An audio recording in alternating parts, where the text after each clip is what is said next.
Hi everyone, welcome to my channel Sanskrit lecturer Haima. Sanskrit lecturer Haima అనే నా YouTube ఛానల్లోకి మీ అందరికీ పునఃస్వాగతం.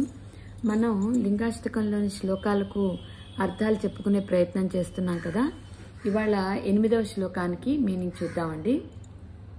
సురగురు సురవర పూజితలింగం సురవన పుష్ప సదార్చితలింగం పరమపదం పరమాత్మకలింగం తత్ప్రణమామి సదాశివలింగం.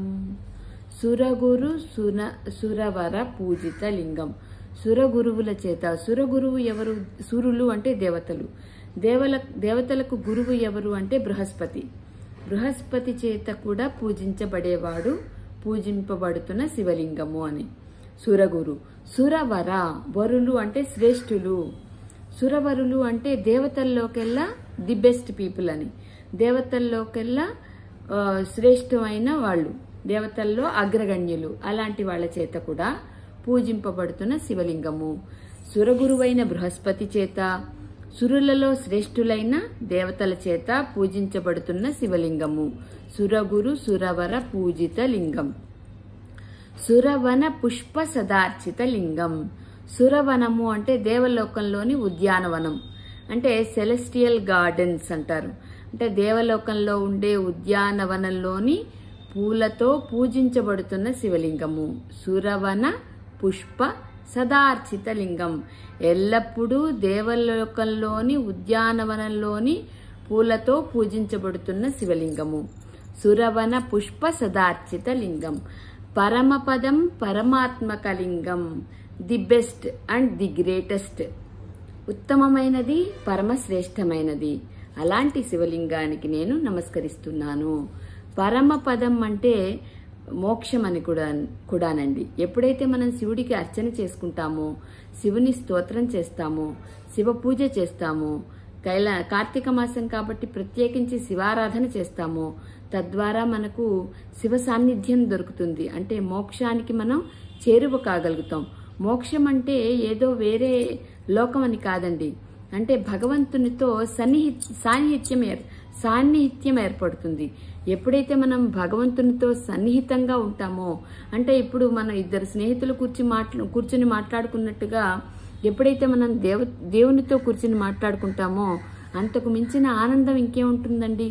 కాబట్టి అదే మోక్షం అంటే భగవంతునితో మనం కలిసి టైం స్పెండ్ చేయడం అన్నట్టు. ఇప్పుడు పిల్లలకు, ఇప్పుడు జనరేషన్ వాళ్ళందరికీ ఇలా చెప్తే అర్థమవుతుంది కదా.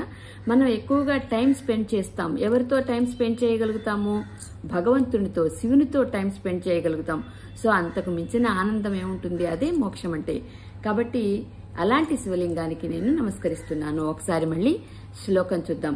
సురగురు సురవర పూజితలింగం సురవన పుష్ప సదార్చితలింగం పరమపదం పరమాత్మకలింగం తత్ప్రణమామి సదాశివలింగం.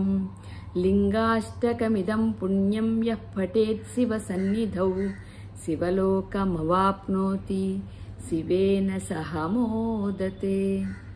ఈ శ్లోకానికి మీనింగ్ ఏంటంటే, అంటే last one but not the least. లింగాష్టకమిదం పుణ్యం యః పఠేత్ శివ సన్నిధౌ.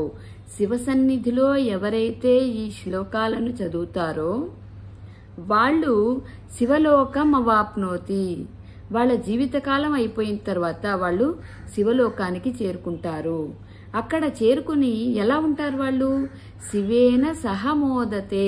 శివుడితో సహా, శివుడితో కూడి ఆనందంగా ఉంటారు. అదే మోక్షము. కాబట్టి అందరూ ఈ లింగాష్టకాన్ని చదవడానికి, నేర్చుకోవడానికి ప్రయత్నం చేయండి.